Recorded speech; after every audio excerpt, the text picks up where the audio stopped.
Hi guys, welcome to the Art of Healing podcast. I'm your host, Pose. And I'm Paris. And today we're going to be talking to you about why it's okay to take a break.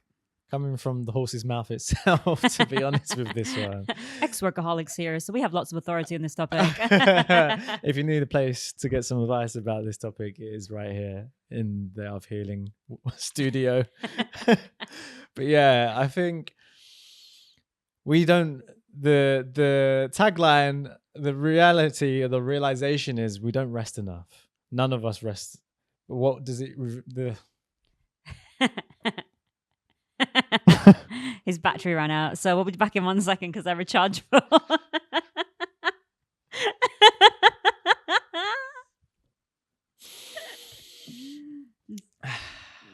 So yeah, when it comes to rest, I think the main problem is that what is rest? How do we define rest? How do we know if we're actually resting? Mm-hmm. And I guess what type of rest do we need? Because you're probably unaware of this, that there isn't just one type of rest, which is like watching TV or going to bed. Which most people think that's resting, and that's which the only rest. actually isn't rest, by the way, or rarely is rest, or the rest that you need. And there's actually 7 types. So we're going to go through them. We're going to explain what rest is. We're going to explain and tell you about our own experiences with rest and how hard that's been. And hopefully there's going to be some things in here that will make you realize that you need more rest, and you'll take action to have more rest because you will feel better afterwards. 100%. Can confirm we've implemented some of these things and we feel great. Yeah. It's a work in progress, that's for sure. Yeah. So the story kind of starts for us, I guess, when we were first on the journey of creating Tower. Even before that, when we were working on a few other projects we had, we were juggling a lot of plates at once, really trying to get things together into fruition, into the next phase. But what was being left behind, or what we were neglecting, was ourselves. And what I mean by that is we weren't taking any breaks. We didn't go on holiday that year. We didn't even have weekends. We did not have weekends off. We didn't have weekends off. We worked every hour of every day, non-stop. Yeah. And I remember one day it was like really hot and I wanted to go out and have ice cream and we didn't go. And I was so sad. I was like, oh, but we've worked all day and all night. And I was like, no, we're not getting ice cream. We haven't finished this thing yet. I was like, can we just get ice cream and go to the park, please? And you were like, no, we must work. So we carried on working. And that was literally our lives. Like, we did not take a break, even for the good weather that is rare in this country. And it took its toll. It took its toll on our, on our mental health, our emotions, our relationship, just life in general. Everything really became quite dull, quite tainted with stress, I would say. It was like everything was from the lens of stress. And it was no wonder we were operating from a place of overwhelm and burnout. Yeah, and this was happening around the period where we were having, I was stuttering like hella there. This was happening in the period where we were doing like a 3-hour morning routine. So this for context, obviously if you've listened to the other episodes, you'll know about this 3-hour morning routine. But we had a 3-hour healing practices morning routine. And before we'd even had breakfast, we'd done all these things. Then we've had breakfast, and now we're working for like 9 hours straight without any break. And we were doing this like 6-7 days a week. Back to back with no breaks whatsoever. Which really led to burnout, to be honest. Yeah. Like we were exhausted, we were done. But the thing is that we weren't taking the adequate rests, and we weren't resting enough. Things that we've implemented now, realizing that, hey, you need to be rested to do your best work. What's something that we always say now? Yeah. So this is like a thing. Actually, the story of this is, if we were going through a phase where we were starting to learn about rest and understand how important it was. Like, I got quite ill. Yeah. And it got to a point where, because I was so addicted to doing work and hitting our goals and doing the things that we needed to do and wanted to do, that I was ignoring the physical needs of my body, which was rest, which was taking care of them, slowing down. But I ignored all of that. And what happened is I became quite ill. And then every day when I'd wake up, I'd have like these really severe belly aches, which prevent me from doing anything. I was pretty much bedridden. And it got to a point where Paris wrote on like a sticky note and stuck it on like the bathroom window saying, are you rested enough to do your best work today? And the rule that we had was, if I got up on a morning and I didn't feel well, if I couldn't answer yes to that question, then I wouldn't go to work. And that was essentially the start of our journey of like resting, because we realized like, oh shit, this is starting to take a physical toll now, because we were running on empty for so long, and we were doing so much stuff from such a dysregulated state. We were unbelievably stressed. Yeah. And it was starting to show up in our lives in other ways. And I think what it really shone light on, and I think this is how a lot of people operate, is that we, even probably before that, were operating from this state of dysregulation and stress, where it's almost like work takes priority over everything. And yeah, we recognize we're tired or that we're feeling overwhelmed, but let's just finish this and then we'll have the rest. Let's push through, let's grit our teeth and really just put our heads down and get it done. All right, maybe sometimes that works in fast sprints, but if you're doing that consistently and never actually stopping, you're probably addicted to stress. I'm Which we just going were. to throw it out there. So yeah, we were addicted to stress. To us, that was normal. No matter how bad we felt, how obvious it was to someone probably looking out at us thinking like, yeah, what are you guys doing? To us, it all just felt normal because it had been normalized in our nervous system. The level of stress that we were handling just felt cool. It was only once we actually stopped did that feel abnormal. Like I really struggled to not work. I really struggled to not work so badly that I would wake up and realize, hey, I'm feeling anxious right now because my first thought was thinking about work before going to bed. Same thing throughout the day. Same thing. It's like I'd programmed myself to the point where I could now not switch off from work, and I really had to work at it. We started to implement resting techniques, and we really changed our schedule. But despite that, I was still struggling with like, hey, like I'm waking up not feeling right. I still am stressed. So it had to be like, there was a lot of, I guess, damage that was done from us living that way for so long that we had to gradually start implementing these things and unraveling what had been done. And even so, at the point of doing the things that were now restful, we were still dysregulated. So the symptoms and the effects were still showing up, which was really tough. Yeah. Really tough. So yeah, I think there's a couple of, there's 7 different types of rest, of course. If we go through them, the first one, which most people recognize or are familiar with, is physical rest. So this looks like obviously sleeping being the main one. Again, most people don't sleep properly. So from the off, you're moving from a place of dysregulation because sleep above everything really is the foundation. If you're not sleeping right, your body's not repairing, you're not recovering. How can you have enough energy to go again if you are not getting the adequate sleep to do so?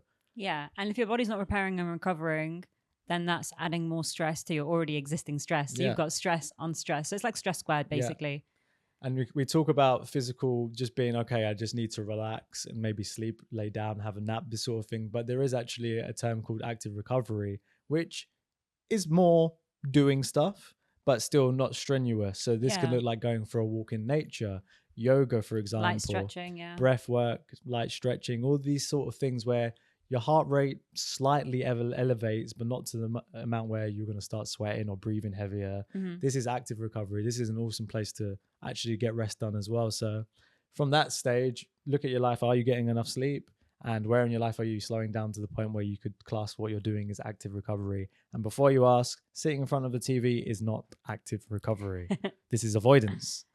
And then we've also got sensory rest. Yes. Which is essentially, if you think about it, because I think this is crazy now, especially in the world we live in now, we are constantly exposed to a screen, some sort of stimuli, some sort of something 24/7. And I think as well, because we're so plugged in all the time, it's actually really difficult to switch off. Yeah. I find obviously a lot of our work is on our phone, on our laptops, and we work from home. So I've actually found it really hard to switch off sometimes. If I've like done something, or if I posted something, or I've done this thing over here and I'm like, oh, they're going to email back, or is this going to happen?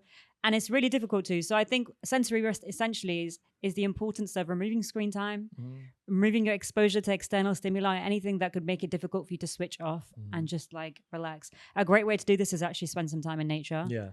I love going to nature. And also as well, you'll find, because actually we went to a festival a couple of years ago and we slept in like a tent for like 5 days, but we were waking up really well rested despite going to bed really late and really early as well compared to like our normal days, just like full of beans. But that was because we were sleeping in nature. We weren't on our phones. We didn't have any internet.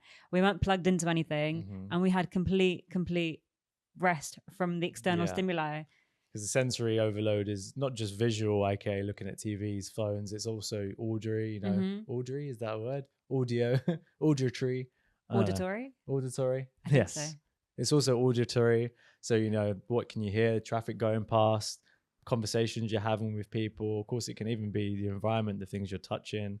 All the senses basically is a sensory rest. So you like going into nature, giving your body a break to not have to scan the environment so much and take in so much information, because each one of our senses is just information coming in.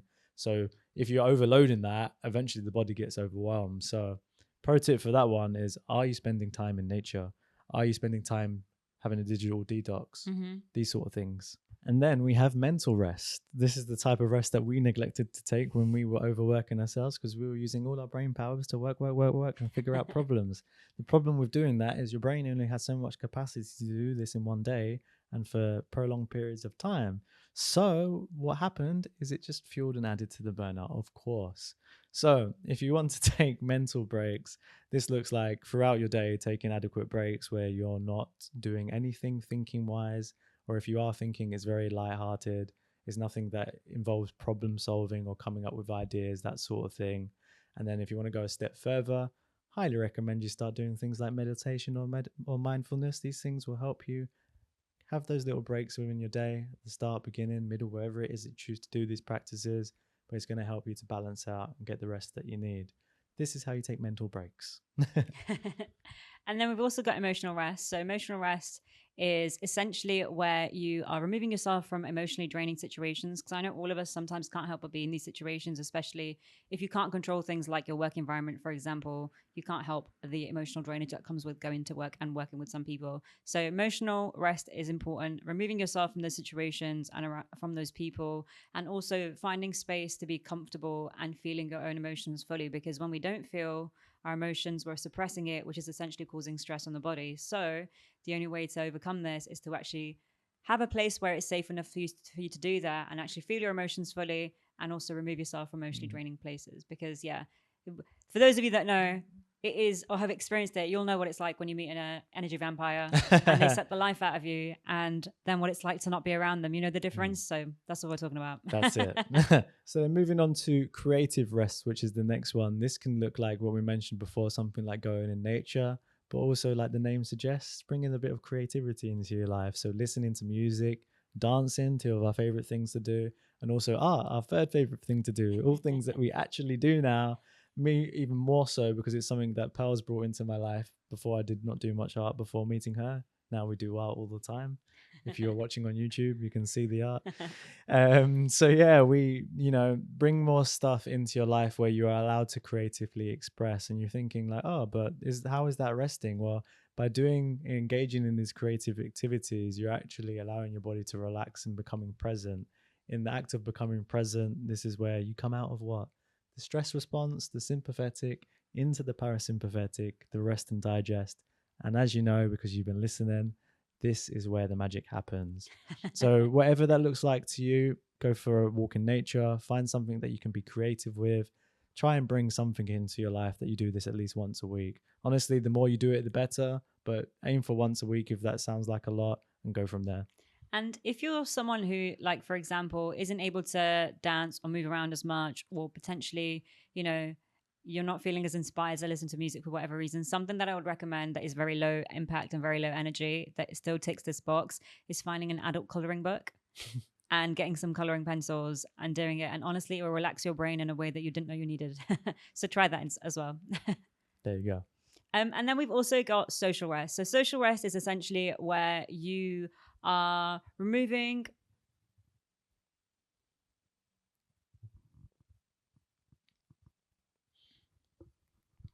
And then we've got social rest. And social rest is essentially where you're removing yourself from stressful people and situations, a little bit like we mentioned earlier, and also surrounding yourself with people that fill your cup up. So people that make you feel joy, make you feel happy, make you feel excited, make you feel comfortable being you, and surrounding yourself with those people and bouncing off their positive energy and their good vibes, and removing the people who are basically bad vibes, drain your energy, the situations that drain your energy, and doing things that you love. So that's social rest.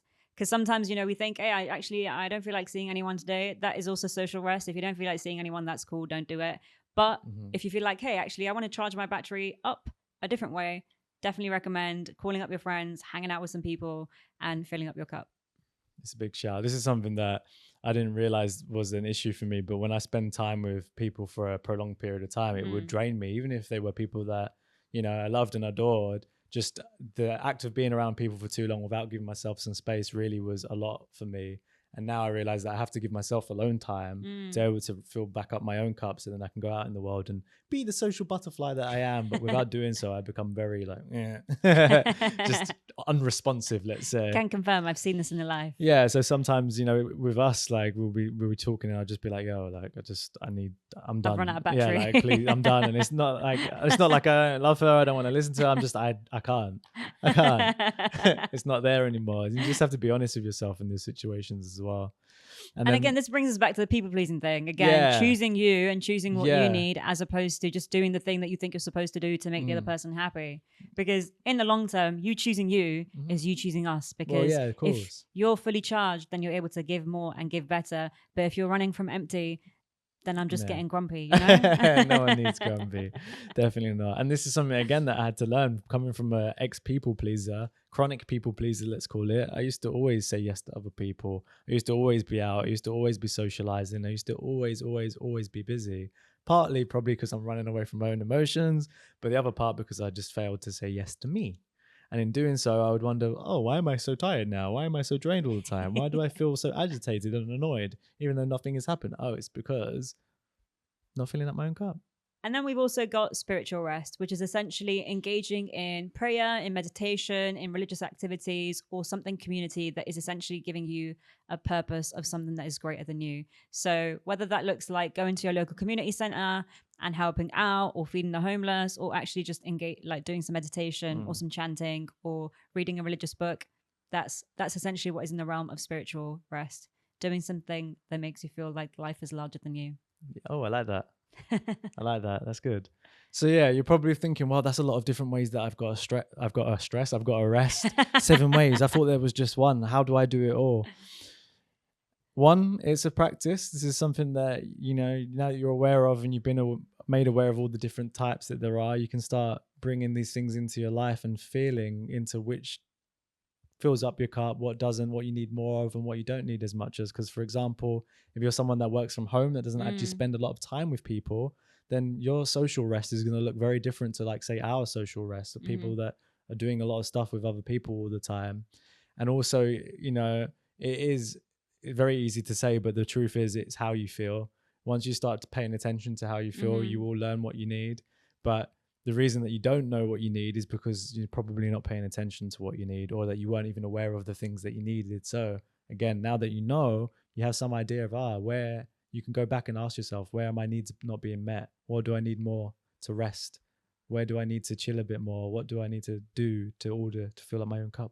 Yeah. And I think as well, you know, it's a process. This is something that we've been doing for years, and it's only something that we're still getting better at it. Like, it's something we're improving every single day. And something that I learned quite early on in this journey is, do not think that you're not being productive when you're resting, because this is something that I used to feel a lot.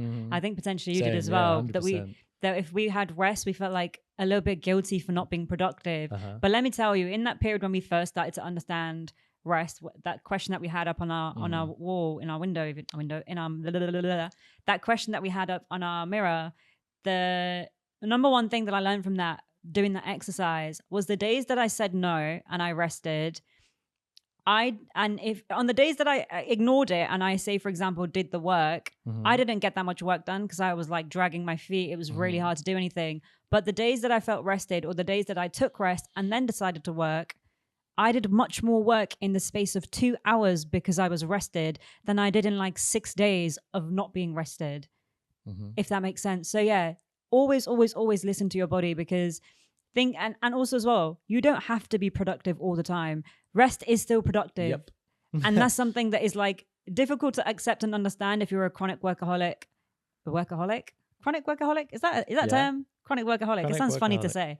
If you're a chronic workaholic, I know that probably seems like the worst thing to you. And resting also probably seems like absolute hell to your nervous system. But I promise you that you do not need to be dragging your feet every single day. And resting your body, you will thank your body will thank you, and you will start to see greater results in the work that you create. And now we're at a point where we don't really feel guilty for resting or for like having shorter days, because actually it shows. I think there was a period where we really started to lean into this.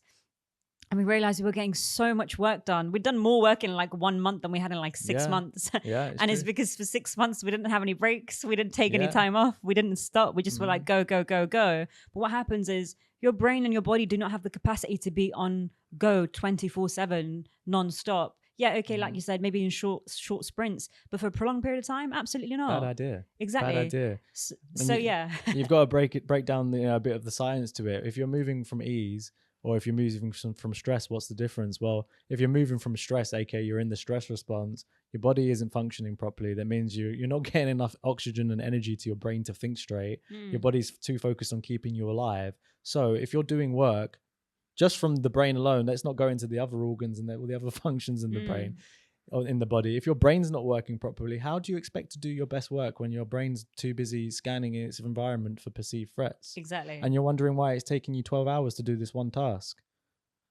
It's obvious. So honestly, like Paul said, we've done more by resting. We've done less work. We've worked less, but done more work. Yeah, we've done it in a shorter amount of time, but we've spent more time resting. Yeah. And I think as well, like the one thing that you have to really, really remember is your worth is not attached to how much you do. And this is, if this is something that you feel and believe, then this is something that you are going to have to unlearn, because you what you do and what you accomplish or how efficient you are is not relative to what your worth is. The two don't go together. It's true. So you're worthy without any of those things. You already are worthy exactly as you are. Again, something that I have to tell myself sometimes, and I really had to tell myself not too long ago. But what you do is not related to how great you are. Yeah, and give yourself grace. It's a process. It's like Paris saying not so long ago, he had to tell himself this. There'd be days where I'd come home on a weekend and I'd be like, "What have you been up to today?" And he'd say, On my rest day, this is. on the rest day, "Oh, I just did this, and then I did that, and then I did that, and da da da da." And then at the end of the night, he'd start to feel stressed, and then we'd find out, "Oh, why are you feeling stressed? Because you've not had any downtime." Yeah. And now that we've started to fine tune this practice a bit more, you're able to tell a lot quicker. I've not rested today, so I feel a bit. I don't feel happy about it. Yeah. And it's showing up in X, Y, Z. Yeah. Like even last night, for a good example, you asked me what was up. I was like, I'm just feeling stressed because not planned my day and I've got a bit of work going on. So I took myself to bed early and read. I finished the Game of Thrones. Whereas before, I probably wouldn't have done that. I would have just sat, either done more work to help, which wouldn't have, or just allowed myself to be stressed and not done anything about it. But I gave myself what I needed. An early night and a good book to read. So yeah, if you've not got the message of this podcast, it is... It's okay to take a break. Take a break. Take 7 different types of breaks. Rest as much as you need. Honestly, rest to feel blessed. That's what I'm going to end you with. Anything else you'd like to say? No, that's great. I hope you all have a great Christmas. Don't feel guilty for resting. And remember, your worth is not attached to what you do. Ciao Ciao for now.